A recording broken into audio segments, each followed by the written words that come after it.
Hello isin asidi nungsa he yam thina saiba saba hagi changsidi hainingai leitreko adubu aidi thabak achinba ama leire haibadi ekhoi imagi mamitse kitang nungaiti haina ma khandak marakse haibako aduna ekhoi imaga ai punna chatke hainana ai thorang kumba loire ai edo sini jumdagi tawna thoya akhoi mase aina doctor da pune habidoga ma harauna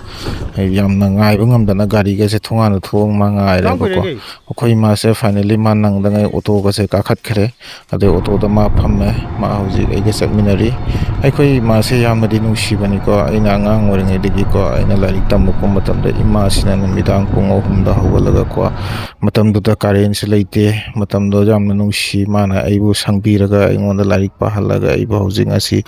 asigi phibam sida uhenbirakpani ko aina lakpa matamda silchar gi sodorgat mathakta thongda 15 August ki sumaina rally chatlami ko finally dudagi aina tamjarakpa college kasar college jarokpada pukning si yamna nungsi ima singa si purakpase aigi memory kaya ama back oihalli kasar college ki leiriba phibam ase ubada college asida aina jahi manga makhai muk aigi punsi sanglaba matam ama aigi college asida lenkhibani kasar college asi yamna nungaiba college ni yamna ablaba college ni college asi pu ai matam punamakta nungsiduna se leigani adutagidi finally ai imabu purakliba mafam optical haina ko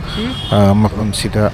ai imagi mami se amuktang checkup tawthokke ado mai mami se nungdi nungaite mai mami se operation tawgi soidana hairakani haibabudi ai hana dagi khangabane abako adode okki madi hara horano changkhre malahan ngei macha aigi makutta paisa leita mare haina haiba ngamdadana sum leibane abako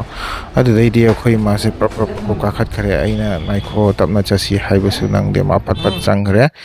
manungda changaga hima se ngahak phammaga leire adudagidi finally doctor na checkup toraga magi mami se operation tawdabdi yaroi maramaduna ma se ENT doctor da check amtang tohalo adudagi physician da check BP check tohalo adagi plus blood test tohalo hasina singba mayam ma hairakle madudagidi ENT doctor fangnare adudagi physician fangnare adagi blood test tobagi my sample pirame aduga ikhoi finally hotel da karigumba khara saraga imaga iga tamna jumda halasi haiduna halakle asini isini nausing ima ipa buluna tawbigedabani ima ipa habese aikoina makhoibu yengsinbidrabadi atei kanana makhoibu yengsinbigani aikoina piklingai matamda makhoina khoibu yengsinkhibagi lamana do adudi aikoina hojik tawdoriba mayam asina su singba loiba ngamgadaba nate ima ipa se leiramdrabadi ngasi aikoya se leiramloi marupsing aduni ise nausing aigi ima yamna nungsibiduna ise nausing aigi video se share tawbiyo amasung aigi channel sibu subscribe tawbinaba ikok nona khuramjare